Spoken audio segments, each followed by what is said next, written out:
Hi hello friends, welcome to Chennai education helpline. இன்றைக்கி நம்ம சேனலில் எதை பற்றி பார்க்க போகிறோம்னு பார்த்தீங்கன்னா, ஆர்டிஃபிஷியல் இன்டெலிஜென்ட் டேட்டா சயின்ஸை பற்றி தான் பார்க்க போகிறோம். வாங்க வீடியோக்குள்ள போகலாம்.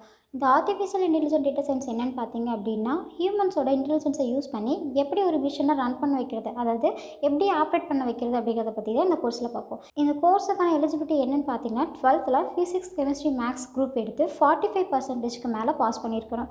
ஸோ இந்த கோர்ஸுக்கான டியூரேஷன் என்னென்னு பார்த்தீங்கன்னா 4 years தான். இந்த கோர்ஸில் இருக்க சிலபஸ்லாம் என்னென்னு பார்த்தீங்க அப்படின்னா, data structure and algorithm, operating system, machine learning and deep learning, robotic and computer vision, data analyst, advance technology.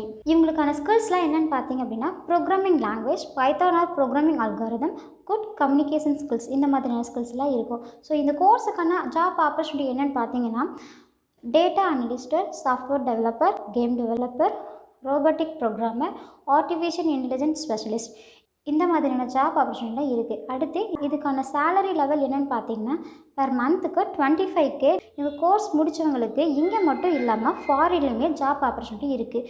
So இந்த கோர்ஸை நீங்கள் படிக்கும் போதே இந்த கோர்ஸுக்கான நாலேஜ் அண்ட் ஸ்கில்ஸ் எல்லாம் லேர்ன் பண்ணிக்கணும். இதுக்கான ஜாப் ஆப்பர்ச்சுனிட்டி பார்த்தீங்க அப்படின்னா, ஐடி கம்பெனியாக இருக்கட்டும், இல்லை பேங்க்காக இருக்கட்டும், இல்லை ப்ரைவேட் அண்ட் கவர்மெண்ட் ஜாப், எல்லா இடத்துலையுமே இந்த கோர்ஸுக்கான ஜாப் ஆப்பர்ச்சுனிட்டி இல்லைன்னு மறுக்கவே முடியாது. இந்த கோர்ஸஸ்க்கான அட்மிஷன்ஸ் வேணும் அப்படின்னா நம்ம சென்னை எஜுகேஷன் ஹெல்ப்லைனுக்கே கான்டாக்ட் பண்ணுங்கள். இவங்க உங்களுக்கு ஃப்ரீ கைட்லைன்ஸ் அண்ட் ஸ்காலர்ஷிப்போட படிக்க ஹெல்ப் பண்ணி கொடுத்துட்ருக்காங்க. இந்த வீடியோ உங்களுக்கு யூஸ்ஃபுல்லாக இருந்துச்சுன்னா லைக் பண்ணுங்கள், ஷேர் பண்ணுங்கள், மறக்காமல் சப்ஸ்கிரைப் பண்ணிக்கோங்க.